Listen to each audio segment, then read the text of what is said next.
The North American Corriente Association was established in 1982 to promote and preserve the Corriente. Corrientes are raised primarily for sports cattle while preserving such natural attributes as high fertility, early maturity, trouble-free calving, disease and parasite resistance, and foraging efficiency. This unique breed differs greatly in conformation, behavior, and hardiness from cattle raised only for meat. The Corriente is a small, agile, athletic animal with stamina, heavy horns, and a gentle disposition. These characteristics make the Corriente an ideal animal for team roping and bulldogging, and an excellent choice for cutting and team penning. The Corriente has a remarkably gentle disposition. Not to be confused with Mexican fighting bulls or even Texas Longhorns, they easily tolerate human contact, and some even seek it. Corriente breeders agree that raising the cattle is a pleasure and relatively hassle-free. Having evolved over centuries in remote areas of Mexico, they're natural survivors and have not lost the instinct to thrive.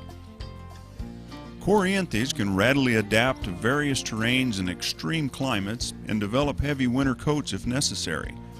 Registered NACA herds are now found from the cold northern plains of Canada to the hot, rough desert country of Arizona to the lush, humid pastures of Florida. These cows came in very easily today, and it's just because they're so easy to handle and smart and can move easily. We don't feed them very much. In the winter, we put these cows in a big canyon where the only way I can take care of them is to take a little mineral down into that canyon horseback. But so they don't, it's not like we feed them all the time. They just are smart cows and kind of amenable to doing whatever you want. These cows live into their early 20s, and a 21-year-old cow can have produced about 19 good calves, and it's hard to even understand how productive these cows can be and how little care they take compared to a beef cow, especially in this country. Our cows are down in a big, long, rough canyon. It's about 8 miles of rocky, rough terrain, and they calve in there by themselves. I ride in there to get birth dates. We do have our first calf heifers out, but we don't really watch them. They calve fine. We just take a little bit better care of them. We've never ever lost a heifer calving. The calving is very, very easy, both on the cows and the owners.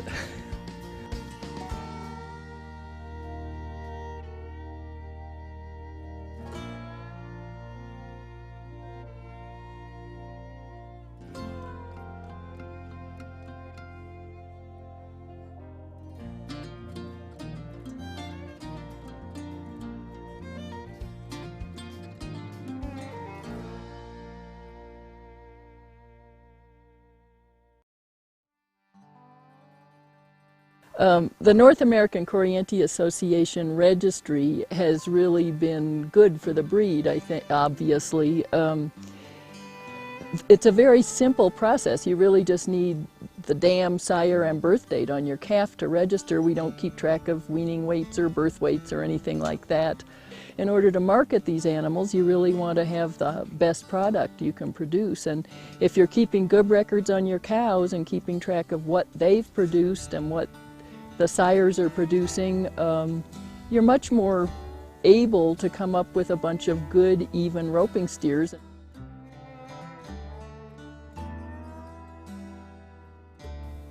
For the last about 5 years, we've sold all of these steers to the same fellow in Colorado that would much rather buy an American-raised Corriente than a Mexican Corriente. He likes the sturdiness of these cattle and the horns.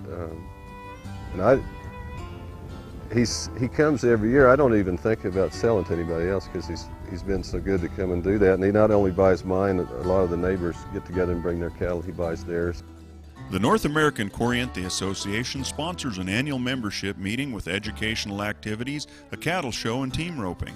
In addition to the national convention, there are several sanctioned regional shows and membership gatherings sponsored by NACA members. Unlike most breeds of American cattle, we not only judge for conformation and breed characteristic, but we also judge for performance characteristic.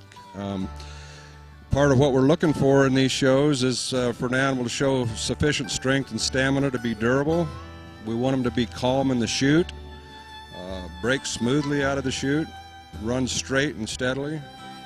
We want them to be holding their head up level to give that header a good shot, handle nicely on the end of the rope once caught, and bounce out smoothly after the head is caught with tension on the rope. Just like any team roper anywhere in the world, we're looking for the elite to come to the top. I always kind of view it as whether or not I would want that particular bull, heifer, or steer in a high man go run. Some of the other stuff we're looking for in these animals that the judge is constantly scrutinizing is that animal's disposition. We don't want to see any type of a aggressive trait in these animals while in the arena, while in the stripping chute, coming up the alleyway, or being loaded into the roping chute. Very important to us to select for that trait. We don't want an animal that'll fight its head, one that runs erratically or blindly down the arena. Anything that cuts behind the ropers, drags on the end of the rope, those are all things that would cause that animal to be downgraded during the judging process.